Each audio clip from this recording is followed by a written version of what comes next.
Bonjour, aujourd'hui nous allons voir comment avoir gratuitement une adresse IP fixe.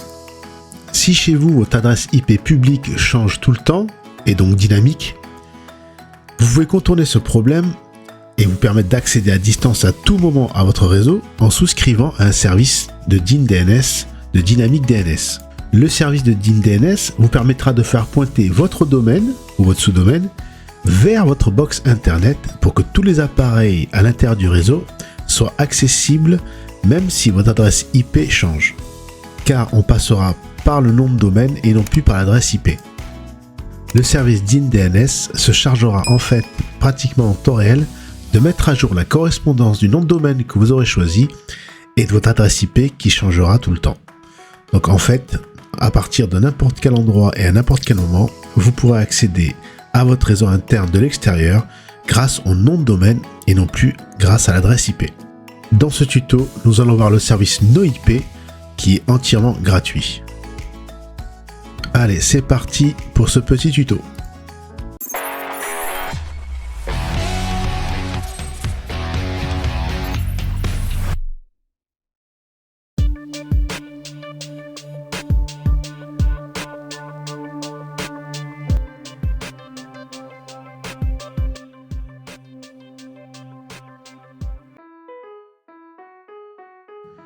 Comme je vous disais en intro, le service DIN DNS va mettre à jour la correspondance entre le nom de domaine que vous aurez choisi et votre adresse IP publique qui changera tout le temps. Donc dorénavant, grâce au nom de domaine, vous pourrez accéder à votre réseau même si votre adresse publique change.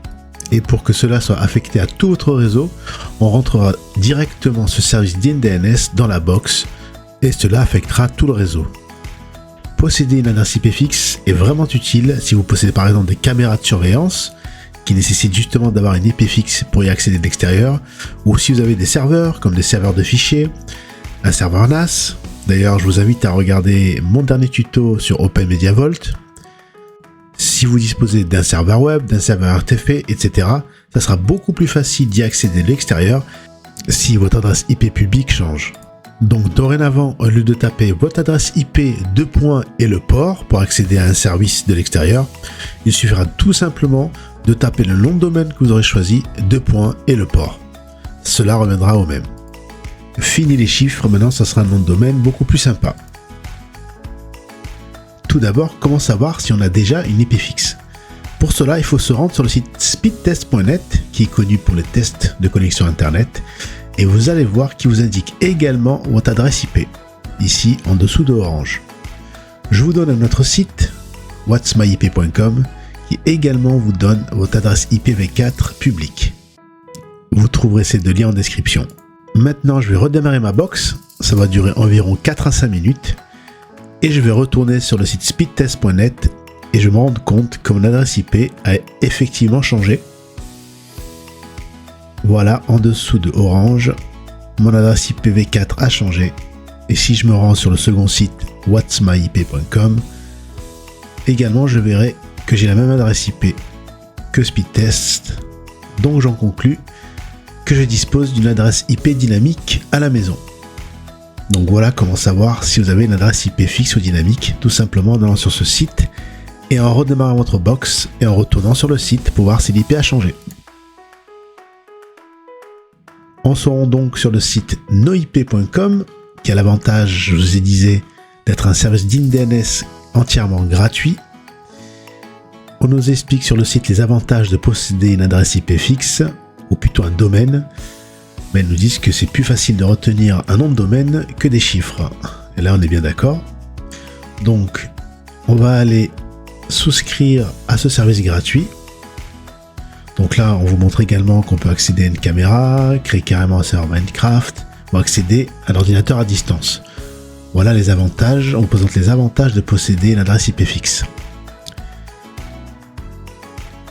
Alors, pour y souscrire, vous pouvez soit taper un nom de domaine de votre choix dans la case hostname, par exemple Networks TV, et choisir une extension de domaine.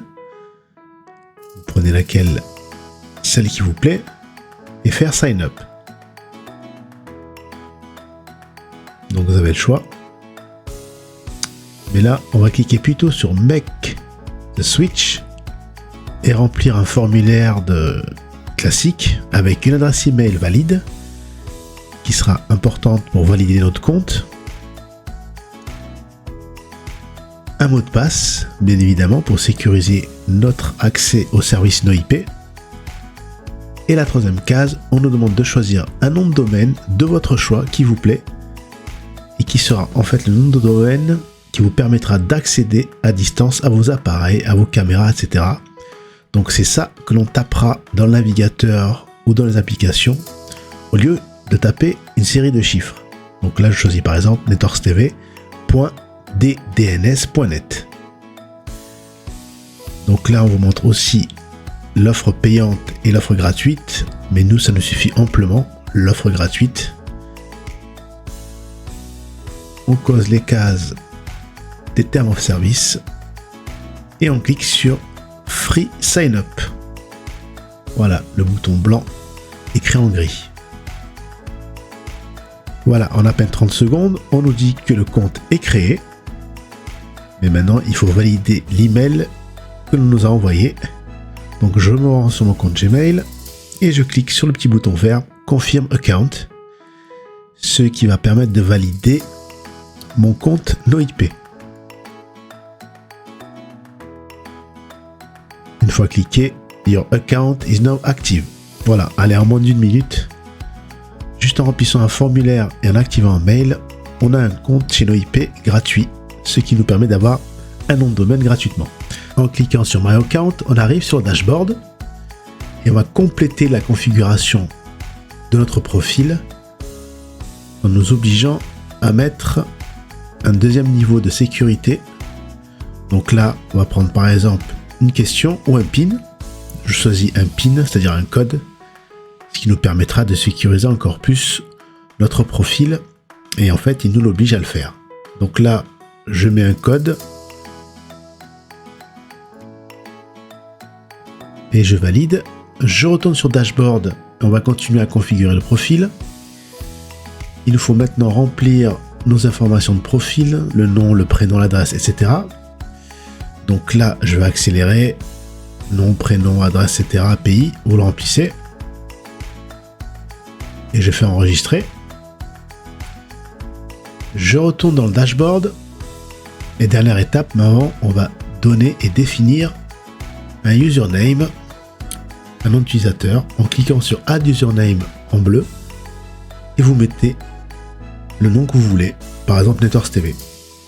Voilà, c'est terminé. On a défini un PIN pour l'authentification, on a rempli notre profil au complet, et on a défini un nom d'utilisateur. C'était les 3 dernières étapes. Maintenant, on clique sur Active, Active sur le dashboard, et on a accès à notre hostname, c'est-à-dire notre nom de domaine qu'on avait choisi lors de l'inscription.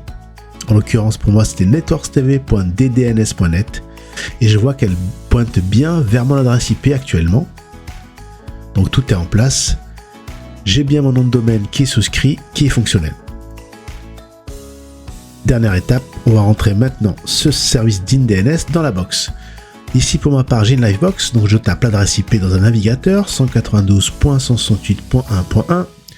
Je mets admin et le mot de passe de ma box et je fais connexion.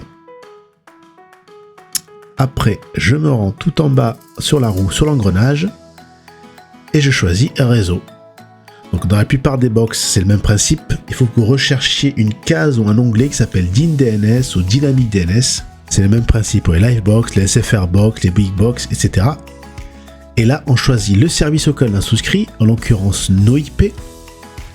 Dans la seconde case, on va mettre le nom d'hôte, c'est-à-dire le domaine que l'on a choisi. En l'occurrence, c'était networkstv.ddns.net. Et l'adresse email du service et le mot de passe. Et tout simplement faire enregistrer et c'est terminé. Saving in progress. Maintenant, j'ai mon service DNS qui est inscrit dans la box et qui affecte tout mon réseau. Voilà, mise à jour. J'ai bien la date et l'heure actuelle et tout est fonctionnel. Je vais rafraîchir la page pour être sûr que tout est bien inscrit et qu'il la garde en mémoire. Je retourne dans réseau et dans Dynamic DNS, dans DNS, et je vois que j'ai bien mon service DNS qui est inscrit et qui est à jour. Voilà, ce petit tuto est terminé. Donc on a pu voir comment souscrire à une offre de Dynamic DNS pour posséder un nom de domaine fixe qui redirige vers une adresse IP publique qui est changeante. Donc c'est en fait un abus de langage de dire de disposer d'une IP fixe. En fait ce n'est pas vrai, c'est plutôt disposer d'un nom de domaine fixe qui pointe vers une adresse IP publique changeante, mais qui permet en fait d'accéder à tout moment à votre réseau interne via le nom de domaine et non plus par l'adresse IP. Vous avez vu que c'est pas compliqué, on souscrit au service, il y en a pour 2 minutes. On souscrit, on choisit le nom de domaine, on valide l'email d'inscription et dans le dashboard, on remplit le formulaire, le profil ainsi que le login. Et après avoir fait tout ça, on rentre dans notre box, peu importe la box ou le routeur. On choisit le service, ici c'était NoIP, et on met le nom de domaine, l'email d'enregistrement et le mot de passe. Et on valide tout ça. Et maintenant, votre box affecte tout le réseau avec ce nouveau service. Et vous pouvez accéder à tous vos appareils grâce au nom de domaine et non plus à l'adresse IP. Bien évidemment, il faut que vos ports soient ouverts pour accéder à distance à vos appareils.